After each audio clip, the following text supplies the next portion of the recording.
تشہد میں انگلی کو حرکت دینا۔ دوران تشہد شہادت والی انگلی قبلہ رخ ہو۔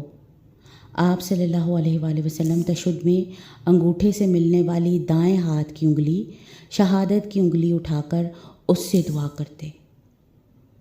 دوسری روایت میں شہادت کی انگلی سے اشارہ کرنے کے الفاظ بھی ہیں، یعنی ہاتھ کی چھوٹی انگلی اور اس کے ساتھ والی انگلی کو بند کیا جائے، انگوٹھے اور درمیان والی انگلی کو ملا کر ہلکا بنایا جائے اور شہادت والی انگلی سے اشارہ کیا جائے۔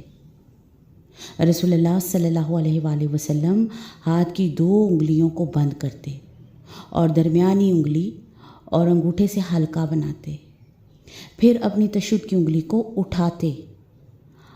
آپ صلی اللہ علیہ وآلہ وسلم اسے حرکت دیتے تھے اور اس کے ساتھ دعا کرتے تھے۔ آپ صلی اللہ علیہ وآلہ وسلم اپنے دائیں ہاتھ کو دائیں ران پر نماز میں رکھتے تھے اور اپنی انگلی سے اشارہ کرتے تھے۔